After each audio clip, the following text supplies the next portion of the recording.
नमस्कार दोस्तों, मेरा नाम विक्रांत है। आज हम रासायनिक अभिक्रिया के बारे में जानेंगे। रासायनिक अभिक्रिया कितने प्रकार के होते हैं, उसकी परिभाषा क्या है, ये हम बताने वाले हैं उदाहरण के साथ। पहली बात करते हैं रासायनिक अभिक्रिया किसे कहते हैं। तो रासायनिक अभिक्रिया तो जब एक या एक से अधिक पदार्थ आपस में मिलकर एक नए पदार्थ का निर्माण करते हैं तो उसे रासायनिक अभिक्रिया कहते हैं। आइए यहाँ पे परिभाषा लिखते हैं कि जब जब एक या अधिक पदार्थ जब एक या अधिक पदार्थ आपस में मिलकर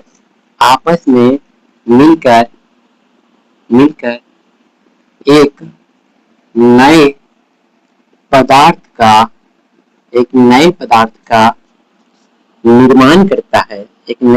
का निर्माण करता है तो उसे हम रासायनिक अभिक्रिया कहते हैं। तो उसे रासायनिक अभिक्रिया कहते हैं।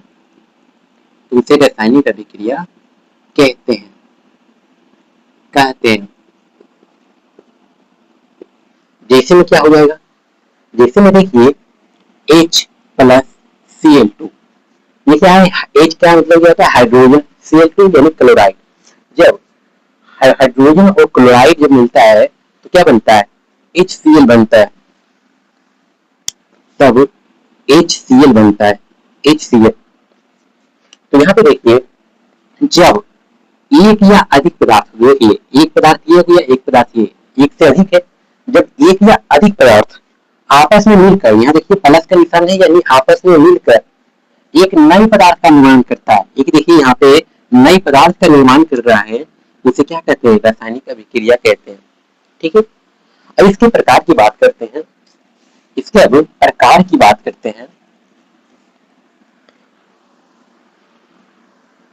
तो इसका पहला प्रकार हो जाएगा, पहला हो जाएगा सबसे पहले एक चीज और जानिए, अभिकारक और प्रतिफल भी जान ही लीजिए। अभिकारक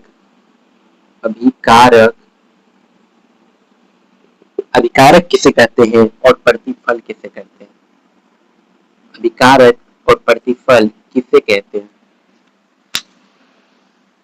तो अभिकारक किसे कहते हैं, रासायनिक अभिक्रिया में भाग वैसे पदार्थ जो रासायनिक अभिक्रिया में भाग लेकर नए पदार्थ का निर्माण करते हैं, इसे ही अभिकारक कहते हैं।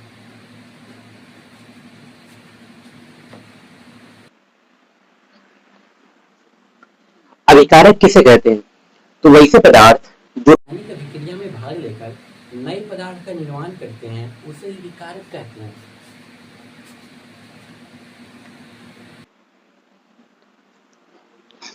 सही बच्चे, वो गया प्रॉब्लम है। तो अभिकारक किसे कहते हैं, वैसे पदार्थ जो रासायनिक अभिक्रिया में भाग लेकर नए पदार्थ का निर्माण करते हैं, उसे अभिकारक कहते हैं। अभिकारक की परिभाषा क्या है, तो वैसे पदार्थ जो रासायनिक अभिक्रिया में भाग लेकर फिर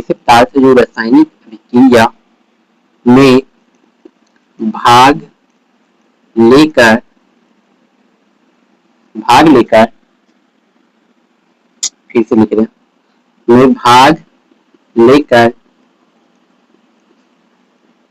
नए पदार्थ का निर्माण करते हैं, नए पदार्थ का निर्माण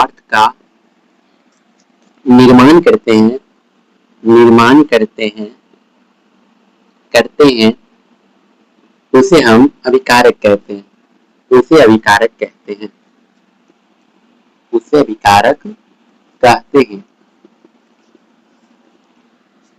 तो वैसे पदार्थ जो रासायनिक प्रक्रिया में भाग लेकर नए पदार्थ का निर्माण करते हैं, उसे अभिकारक कहते हैं। जैसे क्या हो जाएगा, जैसे हो गया H+, यही उदाहरण लेते हैं ना, HCl बनता है। तो यहाँ देखिए, यहाँ पे बोल रहा है कि वैसे पदार्थ, तो ये देखिए, एक ये पदार्थ हो गया, एक ये पदार्थ हो गया, ये रासायनिक अभिक्रिया में भाग लेकर नए पदार्थ का निर्माण करता है। ये दोनों मिलकर एक नए पदार्थ का निर्माण कर देता है, तो ये दोनों क्या हो गया, ये अभिकारक हो गया। ये क्या हो गया, अभिकारक हो गया, क्योंकि ये दोनों मिलके क्या नए पदार्थ का निर्माण कर रहा है, तो ये विकारक हो गया। अब बात करते हैं प्रतिफल किसे कहते हैं, तो लिखेंगे रासायनिक अभिक्रिया, रासायनिक अभिक्रिया के फल स्वरूप, रासायनिक अभिक्रिया के फल स्वरूप बने नए पदार्थ को क्या कहते हैं, प्रतिफल कहते हैं, प्रतिफल या इसे उत्पाद भी कहते हैं, ठीक है, इसे उत्पाद भी हम कहते हैं, प्रतिफल या उत्पाद कहते हैं, प्रतिफल या उत्पाद कहते हैं। तो अब देखिए ये एक उदाहरण लेते हैं, ये तो अभिकारक हो गया, और इसके फलस्वरूप नए पदार्थ बन रहा है, तो नए पदार्थ क्या, रासायनिक अभिक्रिया के फलस्वरूप बने नए पदार्थ को प्रतिफल कहते हैं, यानी ये क्या हुआ, ये हो गया प्रतिफल, ये क्या हुआ, ये अपना प्रतिफल हो गया, ठीक है। तो आशा करते हैं समझ में आया होगा। अब चलते हैं रासायनिक अभिक्रिया के प्रकार के बारे में। अब रासायनिक अभिक्रिया कितने प्रकार के होते हैं, उसका परिभाषा क्या है, उदाहरण समेत हम बताने वाले हैं। तो सबसे पहले बात करते हैं संयोजन या संश्लेषण अभिक्रिया। पहले क्या है, संयोजन या संश्लेषण अभिक्रिया, संयोजन या संश्लेषण अभिक्रिया। दूसरे में क्या है, दूसरा क्या है, वियोजन या अपघटन अभिक्रिया, वियोजन या अपघटन अभिक्रिया, वियोजन या अपघटन अभिक्रिया। तीसरा में क्या है, ऊष्माक्षेपी अभिक्रिया, ऊष्माक्षेपी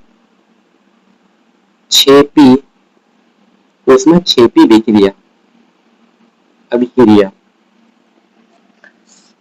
चौथा में क्या है, ऊष्माशोषी अभिक्रिया, एक ही ऊष्माक्षेपी अभिक्रिया, दूसरा है ऊष्माशोषी अभिक्रिया, ऊष्माशोषी अभिक्रिया, ठीक है।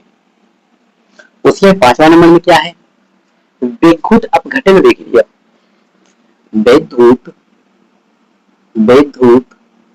अपघटन अभिक्रिया, वैद्युत अपघटन अभिक्रिया। छठा में क्या है, एकल विस्थापन अभिक्रिया, एकल विस्थापन या फिर सिर्फ विस्थापन बोल सकते हैं, एकल विस्थापन अभिक्रिया, इसका मतलब है अभिक्रिया, ठीक है, अभिक्रिया। सातवें में क्या है, उभय विस्थापन या द्वि विस्थापन भी बोल सकते हैं आप उसे, तो यहाँ लिखेंगे उभय विस्थापन अभिक्रिया। इसका मतलब समझ रहे ना, विस्थापन में तो नीचे भी विस्थापन होगा, अभिक्रिया है तो नीचे भी विक्रिया होगा, ठीक है, उभय विस्थापन अभिक्रिया। आठवां में क्या है, आठवां में अवक्षेपण अभिक्रिया, क्या है, अवक्षेपण अभिक्रिया। आठवां में अवक्षेपण अभिक्रिया। नौवां में क्या है, उदासीनीकरण अभिक्रिया, उदासीनीकरण अभिक्रिया, ठीक है। दसवां में क्या है, दसवीं क्या है, प्रकाश रासायनिक अभिक्रिया, प्रकाश रासायनिक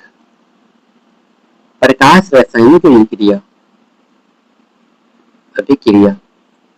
और 11वां में क्या है, 11वां में क्या है, अवकरण अभिक्रिया, सॉरी क्या है,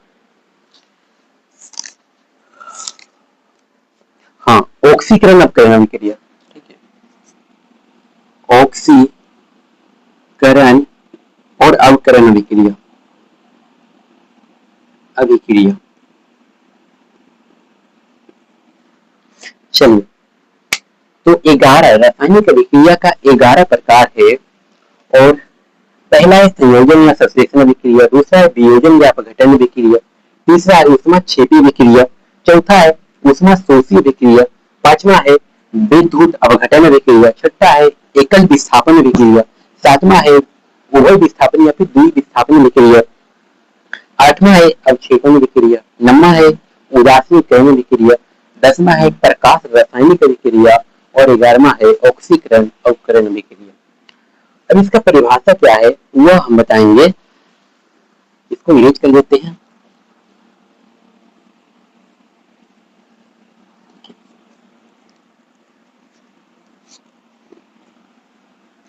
चलिए इसकी परिभाषा की ओर चलते हैं। पहला है संयोजन या संश्लेषण अभिक्रिया। संयोजन या संश्लेषण अभिक्रिया,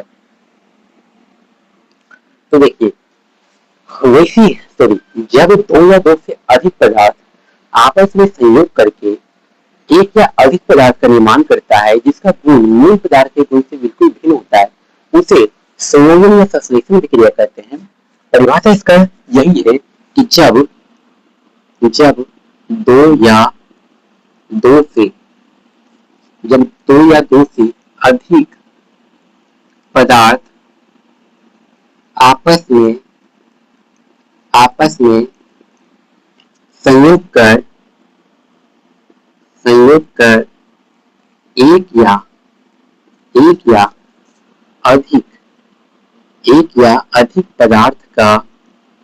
एक या अधिक पदार्थ का निर्माण करते हैं, जिसका गुण मूल पदार्थों के गुण से बिल्कुल भिन्न होता है। बिल्कुल क्या भिन्न होता है, यानी अलग होता है, उसे ही कहते हैं संयोजन या संश्लेषण अभिक्रिया। ठीक है, उदाहरण में क्या है, उदाहरण में है H plus O2 equal to H2O। अब देखिए बोल क्या रहा है, जब दो या दो से अधिक पदार्थ, एम बेसिकली है तुरंत याद हो जाएगा, जब दो या दो से अधिक पदार्थ, तो यहाँ देखिए एक पदार्थ ये है, एक पदार्थ ये है, दो पदार्थ है ना। जब दो या दो से अधिक पदार्थ आपस में संयोग का मतलब होता है मिलकर, यहाँ देखिए प्लस का निशान है, यानी आपस में जोड़कर मिलकर, आपस में संयोग करके एक या अधिक पदार्थ का निर्माण करते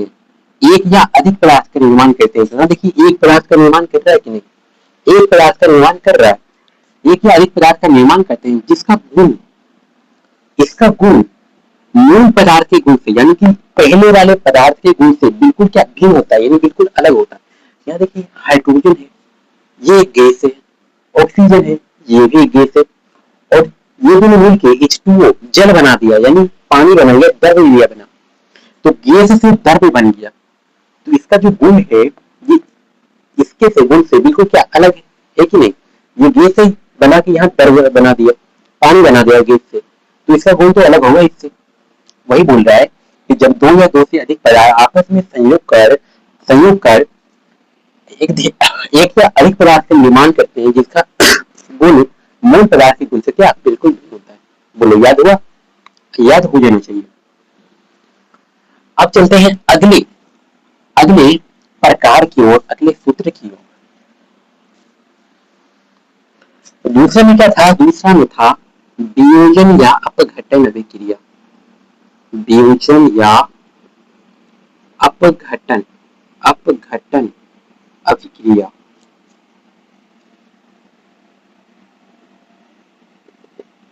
दूसरे में है वियोजन या अपघटन अभिक्रिया। तो वियोजन या अपघटन अभिक्रिया किसे कहते हैं, ठीक है, तो अपनी भाषा लिखिएगा कि वैसे अभिक्रिया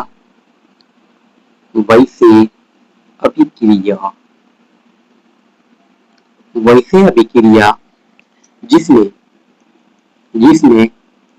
एक बड़े से यौगिक के अणु के टूटने से, एक बड़े से यौगिक के अणु के टूटने से छोटे छोटे सरल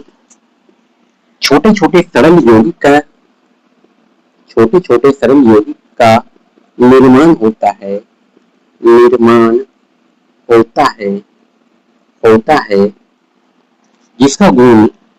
जिसका गुण मूल यौगिक के गुण से क्या होता है, बिल्कुल भिन्न होता है, यानी अलग होता है। ठीक, बिल्कुल भिन्न होता है। चलिए यहाँ क्या बोल रहा है, इसका एक उदाहरण लिख लेते हैं। CaCO3 equal to CaO plus CO2।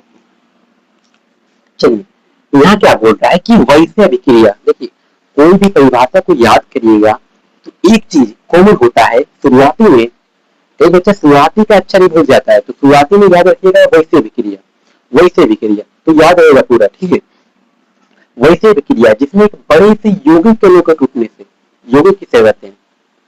देखो वैसे अशुद्ध पदार्थ जो दो या दो से अधिक तत्वों के निश्चित अनुपात को मिलाने से बनता है उसे यौगिक कहते हैं। ठीक है, तो बोल रहा है कि वैसे अभिक्रिया जिसमें एक बड़े से यौगिक, ये क्या है, बोला वैसे पदार्थ जिसमें एक बड़े से यौगिक के अणु के टूटने से, ये क्या है, ये एक यौगिक, एक बड़ा यौगिक है। इसका नाम क्या है, इसका नाम है,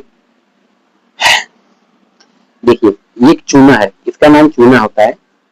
ये कली चूना हो गया, ठीक है, और जो बुझा हुआ चूना होता है उसको भकरा चूना कहते हैं। कली चूना कैसे बनता है, ये कैल्शियम कार्बोनेट है। ठीक है, इसका नाम कैल्शियम कार्बोनेट है, और इसको जब तोड़ेंगे, ये एक यौगिक है, इसको अगर तोड़ेंगे तो कली चूना CaO कैल्शियम ऑक्साइड और प्लस कार्बन डाइऑक्साइड बनता है। ठीक है, तो बोल रहा है एक बड़े से यौगिक के अणु को टूटने से, जब ये टूट रहा है, ये बड़ा सा यौगिक है, इसके अणु जब टूट रहा है तो छोटे छोटे सरल यौगिक का निर्माण कर रहा है। तो देखिए इसका निर्माण कर रहा है, किसका, छोटे छोटे सरल यौगिक का निर्माण कर रहा है, जिसका गुण मूल यौगिक के गुण से क्या बिल्कुल भिन्न होता है, यानी बिल्कुल अलग हो गया। तो इसका जो गुण है, इसका गुण से क्या अलग होता है, बिल्कुल अलग है। तो इसको क्या कहते हैं, वियोजन या अपघटन अभिक्रिया कहते हैं। ठीक है, इसका नाम क्या है, लिख देते हैं, कैल्शियम कार्बोनेट, और इससे क्या बना, कैल्शियम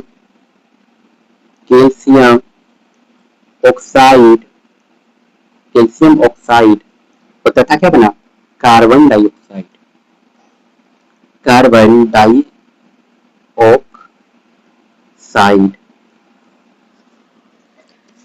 कैल्शियम कार्बोनेट जब टूटा तो कैल्शियम ऑक्साइड और कार्बन डाइऑक्साइड का निर्माण हो गया। ठीक है, इसी को कहते हैं वियोजन या अपघटन अभिक्रिया कहते हैं। अब चलते हैं अगले परिभाषा की ओर, अगले प्रकार की ओर, इसको मैरिज कर लेते हैं।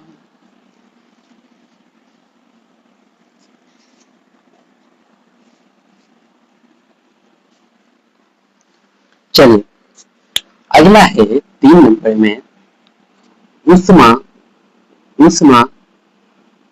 6p अभिक्रिया।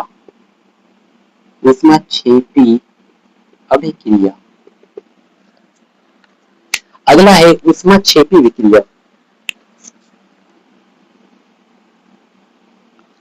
तो लिखिएगा वैश्वीय विक्रिया। एक बार याद रखना, शुरुआती में एक ही चीज कॉमन होगा, वैश्वीय विक्रिया। ठीक है, वैश्वीय अभिक्रिया जिससे ऊष्मा उत्पन्न होती है, वैश्वीय क्रिया जिससे ऊष्मा उत्पन्न होती है, वैश्वीय विक्रिया जिससे ऊष्मा उत्पन्न होती है, उसे क्या कहते हैं, उसे ऊष्मा 6p विक्रिया कहते हैं। तो उसे ऊष्मा 6p विक्रिया कहते हैं। तो इसका जो उदाहरण है वो बुक में नहीं दिया है, इसलिए हम नहीं बता रहे हैं। लेकिन एक परिभाषा याद रखिए कि वैसी विक्रिया जिसमें ऊष्मा उत्पन्न होती है, उसमें क्या गर्म भाप, भाप जिसे बोलते हैं, वाष्प बोलते हैं, जो जब ऊष्मा उत्पन्न होती है तो उसे हम ऊष्मा क्षेपी विक्रिया कहते हैं। ठीक है। अब बात करते हैं चौथा, ऊष्मा शोषी विक्रिया। ऊष्मा शोषी अभिक्रिया, ऊष्मा शोषी विक्रिया। ऊष्मा शोषी विक्रिया किसे कहते हैं? तो वैसी विक्रिया जिसमें ठंडक महसूस होती है उसे ऊष्मा शोषी विक्रिया कहते हैं। लेकिन वैसी विक्रिया, वैसी अभिक्रिया, वैसी विक्रिया जिसमें जिसमें ठंडक ठंडक महसूस होती है, वैसी विक्रिया जिसमें ठंडक महसूस होती है, वैसी विक्रिया जिसमें ठंडक महसूस होती है उसे कहते हैं ऊष्मा शोषी विक्रिया, ऊष्मा शोषी अभिक्रिया, उसे कहते हैं ऊष्मा शोषी विक्रिया। ठीक है, कहते हैं। तो वैसी विक्रिया जिसमें ठंडक महसूस होती है, जैसे कि बर्फ है, ठीक है, एक गर्म स्थान पर बर्फ को रख देंगे तो क्या कर रहा है, वो ठंडक महसूस कर रहा है वहां पे, तो क्या हो गया, ऊष्मा शोषी विक्रिया हो गया। ठीक है। अब अगली परिभाषा की बात करते हैं।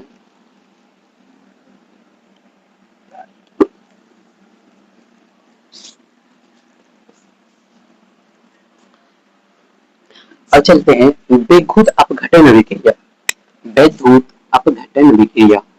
पांचवा है वैद्युत वैद्युत अपघटन विक्रिया, वैद्युत अपघटन विक्रिया।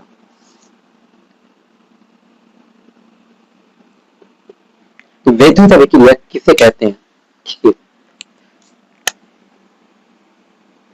तो यहाँ पे क्या हो जाएगा, बस एक ही कॉमन, वैसी अभिक्रिया। सबसे पहले लिखना है वैसी वैसी अभिक्रिया, वैसी अभिक्रिया जिसमें वैसी विक्रिया जिसमें वैद्युत सॉरी जिसमें विद्युत विद्युत धारा प्रवाहित करने पर, प्रवाहित का मतलब होता है क्या, जैसे कि कैसे हो जाए, यानी डालने पर, जैसे कि कोई भी चीज है, कोई भी वस्तु है, उसको एक जगह पे रख दिए हैं, उसे प्रवाहित करना बोलते हैं। ठीक है। विद्युत धारा प्रवाहित करने पर घटित होती है, घटित होती है, उसे वैद्युत इसे वैद्युत अपघटन विक्रिया कहते हैं, वैद्युत अपघटन अभिक्रिया कहते हैं। ठीक है। वैसी अभिक्रिया जिसमें विद्युत धारा प्रवाहित करने पर घटित होती है, जैसे क्या हो जाएगा, इसका एग्जाम्पल तो हो जाएगा NaCl, sodium plus chloride. NaCl क्या है, सोडियम क्लोराइड, जिसे नमक बोलते हैं, साधारण नमक। इसका सूत्र होता है NaCl, सोडियम क्लोराइड। इसमें जब विद्युत धारा प्रवाहित करेंगे तो क्या हो जाएगा, इसमें घटित हो जाता है सोडियम और प्लस क्या, यहाँ देखिए विद्युत धारा प्रवाहित करेंगे तो विद्युत धारा, इसमें जब विद्युत धारा प्रवाहित करेंगे तो सोडियम और प्लस क्लोराइड बन जाएगा। ठीक है। ये होता है एनोड पर और ये होता है कैथोड पर। जब विद्युत धारा प्रवाहित करेंगे तो एनोड पर सोडियम हो जाता है और कैथोड पर क्लोराइड हो जाता है। ठीक है। परिभाषा याद कर लीजिएगा कि वैसी विक्रिया जिसमें विद्युत धारा प्रवाहित करने पर घटित होती है, छोटी सी परिभाषा है। अब चलते हैं अगले परिभाषा की ओर, अगले प्रकार की ओर। छठा में एकल विस्थापन विक्रिया।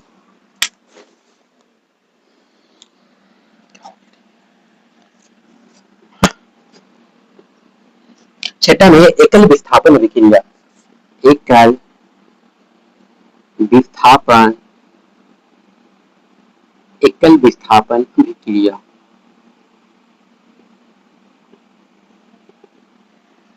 एकल विस्थापन विक्रिया किसे कहते हैं?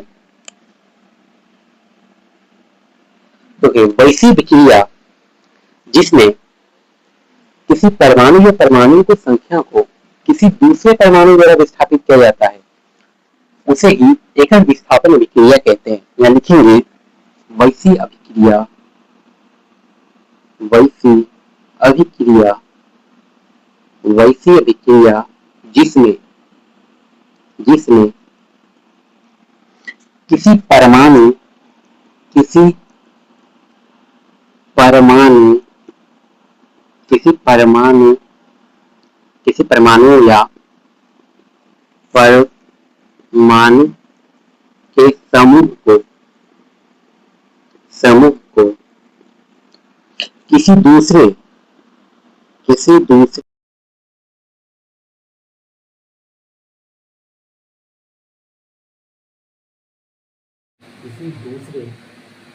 परमाणु द्वारा विस्थापित किया जाता है।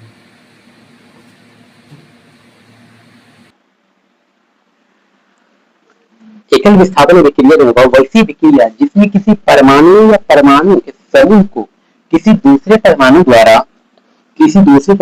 विस्थापित किया जाता है, किसी दूसरे परमाणु द्वारा विस्थापित किया जाता है। विस्थापित क्या मतलब क्या? विभाजित, भाग दिया जाता है, भाग किया जाता है। तो उसे क्या कहते हैं? उसे एकल विस्थापन विक्रिया कहते हैं। उसे एकल विस्थापन अभिक्रिया कहते हैं।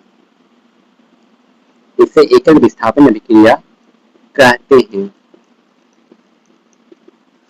उसे एकल विस्थापन अभिक्रिया कहते हैं। जैसे क्या हो जाएगा, इसका उदाहरण क्या हो जाएगा, जैसे ये Fe plus CuSO4 equal to हो जाएगा FeSO4 प्लस Cu।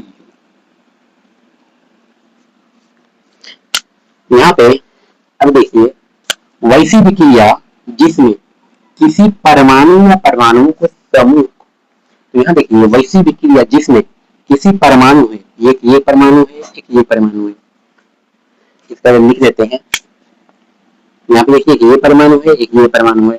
इसका क्या मतलब हो जाएगा? इसका मतलब लुहा होता है, जिसे आयरन बोलते हैं। ठीक है, Fe का मतलब होता है आयरन, Fe का मतलब होता है आयरन, और Cu का मतलब होता है कॉपर, और SO4 का मतलब होता है सल्फेट।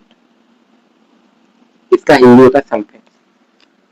ठीक है, तो यहाँ बोल रहा है कि वैसी विक्रिया जिसमें किसी परमाणु या परमाणु को समूह, यहाँ देखिए एक परमाणु ये है, एक परमाणु ये है, वैसी विक्रिया जिसमें परमाणु या परमाणु को समूह किसी दूसरे परमाणु द्वारा विस्थापित किया जाता है, यानी अलग किया जाता है। यहाँ देखिए एक पहले ये था, और फिर पहले Fe था, फिर CuSO4 था। यहाँ पे देखिए विस्थापित होकर FeSO4 हो गया, इसको विस्थापित कर दिया, इसके जगह पे ये आ गया FeSO4 प्लस Cu। ठीक है, इसको विस्थापित कर दिया। ये भी परमाणु है, ये भी परमाणु है, और ये भी परमाणु है। किसी परमाणु या परमाणुओं को समूह को किसी दूसरे परमाणु द्वारा विस्थापित कर दिया, तो इसी को बोलते हैं एकल विस्थापन विक्रिया। ठीक है, इसी को बोलते हैं एकल विस्थापन विक्रिया। अब चलते हैं अगली अभिक्रिया की ओर।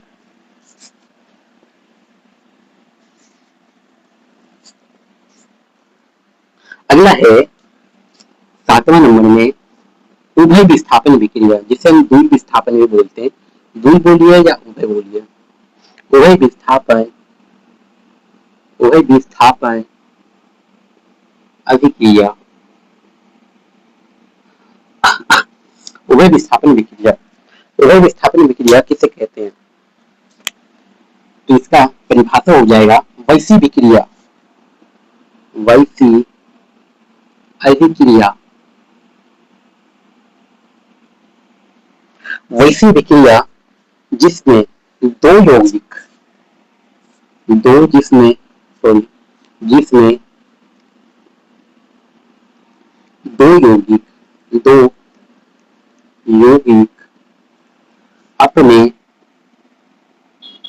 अपने आयनों का आदान प्रदान कर अपने आयनों का आदान प्रदान कर दो नए यौगिक का निर्माण करते हैं। दो नए यौगिक का निर्माण करते हैं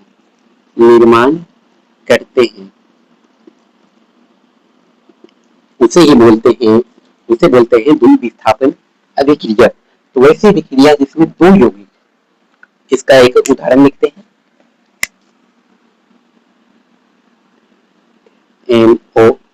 NaNO3 plus AgCl2 equal to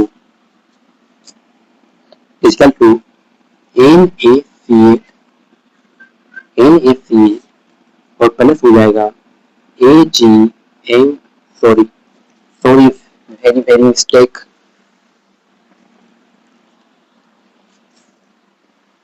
इसका हो जाएगा NaCl plus AgNO3 equal to होता है NaNO3 प्लस AgCl।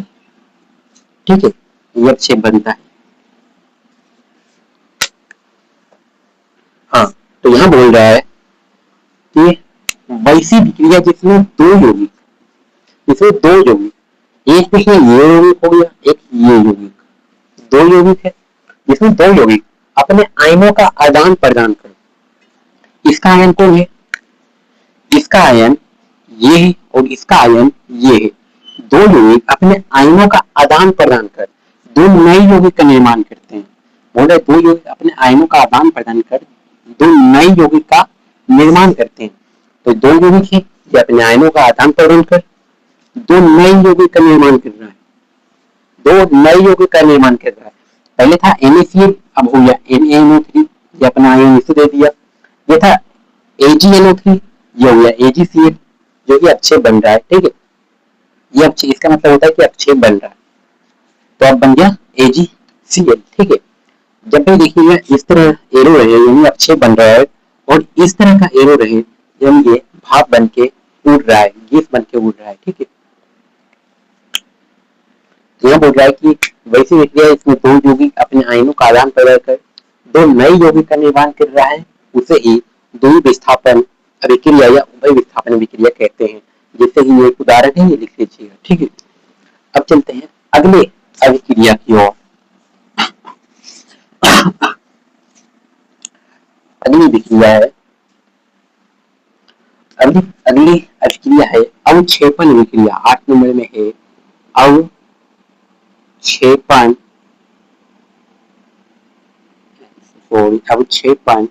अभिक्रिया। अवक्षेपण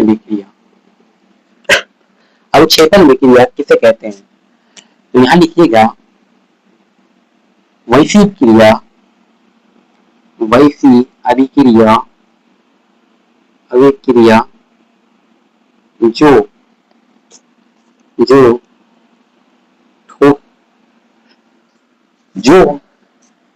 विक्रिया जिसमें कोई प्रतिफल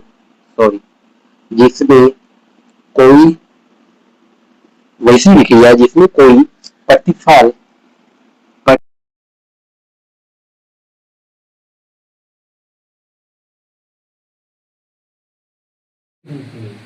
इसके रूप में फोर्स के रूप में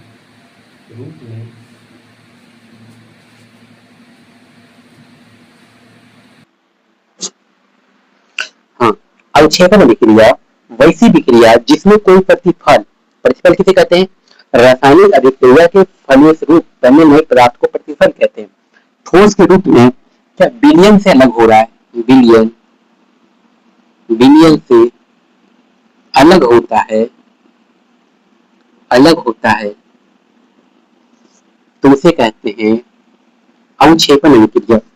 तो वैसे विक्रिया जिसमें कोई प्रतिफल ठोस के रूप में विलयन से अलग होता है। विलयन क्या होता है कि मिश्रण का घोल होता है, जिसे विलयन कहते हैं। उदाहरण में इसको लिखेंगे, इसका उदाहरण बस वही उभय विस्थापन विक्रिया का भी इसमें उदाहरण होगा। NaCl प्लस AgNO3 और equal to NaNO3 plus AgCl। मैंने क्या बोला कि इस एरो का मतलब है, ये एरो का मतलब है अवक्षेप बन रहा है, और ये एरो का मतलब है गैस बन के, भाप बन के हवा में उड़ गया, यानी वायुमंडल में चला गया। तो अवक्षेप बन रहा है यानी अवक्षेपण अभिक्रिया। नाम से पता चल रहा है अवक्षेपण अभिक्रिया, अवक्षेप बन रहा है यानी अवक्षेपण अभिक्रिया। इसमें ये वाला उदाहरण लिख दीजिएगा, सही हो जाएगा, क्योंकि यहाँ अवक्षेप बन रहा है। ठीक है, वैसी अभिक्रिया जिसमें कोई प्रतिफल है, ये प्रतिफल है, ये प्रतिफल है, ठोस के रूप में विलयन से अलग हो गया। ठोस के रूप में क्या ये था, ये था, विलयन से क्या अलग हो गया, और यहाँ अवक्षेप बन रहा है, इसलिए अवक्षेपण अभिक्रिया हो जाएगा। ठीक है, चलते हैं अगली परिभाषा की ओर।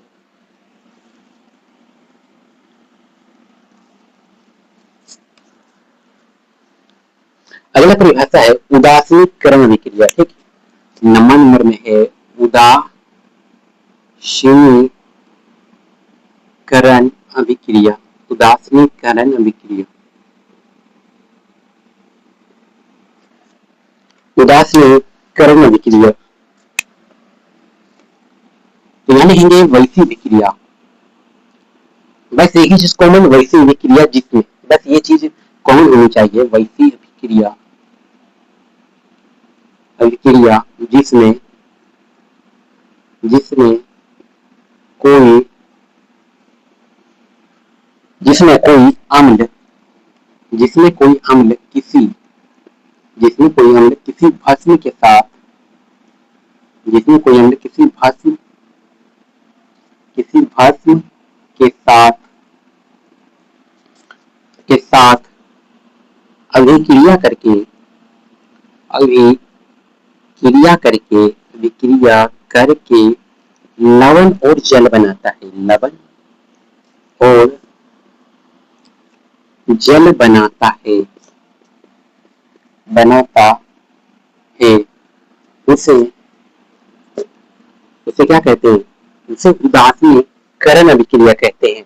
जैसे इसका एक उदाहरण हो जाएगा HCl plus NaOH equal to NaCl plus H2।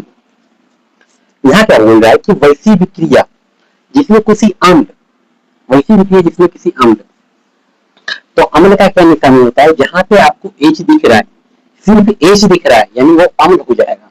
तो यहाँ पे क्या है, एक अम्ल है HCl, एक अम्ल है, हाइड्रोक्लोरिक अम्ल इसे बोलते हैं, एक अम्ल है, और किसी भस्म के साथ, ये क्या है, भस्म का मतलब होता है OH, यहाँ दिख रहा है, जहाँ OH दिख रहा है वो भस्म आप जान लीजिएगा।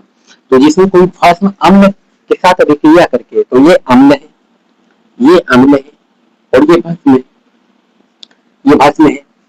सोडियम हाइड्रोक्साइड लिख देते हैं नाम, इसको बोलते हैं हाइड्रोक्लोरिक अम्ल, हाइड्रोक्लोरिक, हाइड्रोक्लोरिक अम्ल, इसको बोलते हैं sodium, sodium hydroxide, sodium hydroxide,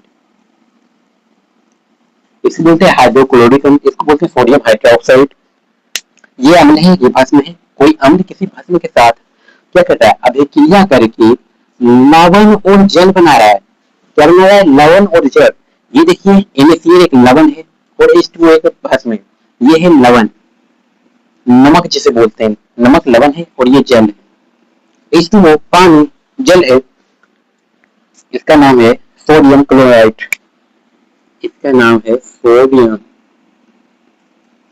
chloride, sodium chloride, और ये H2O यानी जल है। ठीक, तो वैसी विक्रिया जिसमें कोई अम्ल किसी भस्म के साथ विक्रिया करके लवण और जल बना रहा है, इसमें कोई अम्ल है किसी भस्म के साथ अभिक्रिया करके, यानी मिल के क्या बना रहा है, लवण बना रहा है और जल बना रहा है, तो इसी को क्या कहते हैं, उदासीनीकरण अभिक्रिया।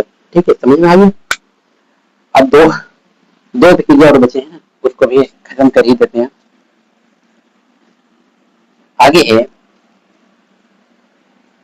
प्रकाश रासायनिक अभिक्रिया, 10वां नंबर में है प्रकाश, प्रकाश रासायनिक अभिक्रिया,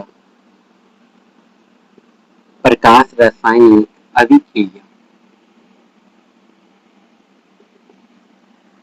प्रकाश रासायनिक अभिक्रिया।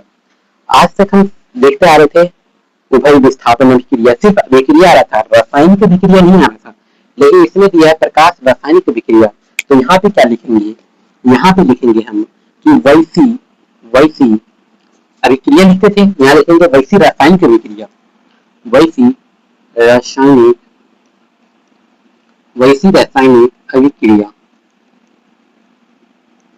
वैसी रासायनिक अभिक्रिया जो प्रकाश की उपस्थिति में, जो प्रकाश की उपस्थिति में, प्रकाश की उपस्थिति में, ठीक है, यानी उपस्थिति मतलब होता है प्रेजेंट में, ठीक है, वर्तमान में, प्रेजेंट में, उपस्थिति में, ठीक है, उपस्थिति में घटित होता है, वैसी रासायनिक अभिक्रिया जो प्रकाश की उपस्थिति में घटित होता है उसे क्या कहते हैं, उसे ही प्रकाश रासायनिक अभिक्रिया कहते हैं, उसे प्रकाश रासायनिक अभिक्रिया कहते हैं। इसका उदाहरण हो जाएगा H2 प्लस Cl2 = HCl, इसका उदाहरण ये हो जाएगा। अब देखिए यहाँ पे एरो में लिखना है प्रकाश। जब हम इसको H2 और प्लस Cl2 को जब प्रकाश में हम रखेंगे, सॉरी उल्टा हम लिख देंगे, थोड़ा सा क्षमा चाहते हैं उसके लिए। पहले लिखना है HCl, उसके बाद लिखना है H2 प्लस Cl2, और जब हम HCl को यानी हाइड्रोक्लोरिक अम्ल को जब हम प्रकाश में रखेंगे, प्रकाश की उपस्थिति में, यहाँ बोल रहा है प्रकाश की उपस्थिति में, जब प्रकाश में हम रखेंगे तो यह क्या घटित हो जाता है, ये हाइड्रोजन बन जाएगा और क्लोराइड बन जाएगा, घटित होकर हाइड्रोजन बन जाएगा और क्लोराइड बन जाएगा, ठीक है। अब चलते हैं अगली अभिक्रिया की ओर, लास्ट अभिक्रिया है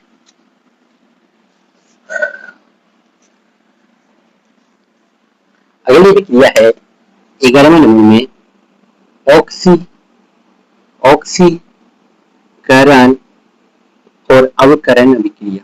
ऑक्सीकरण अवकरण अभिक्रिया, ऑक्सीकरण और अवकरण अभिक्रिया, ऑक्सीकरण अवकरण अभिक्रिया, वही बात लिखना है कि वैसी अभिक्रिया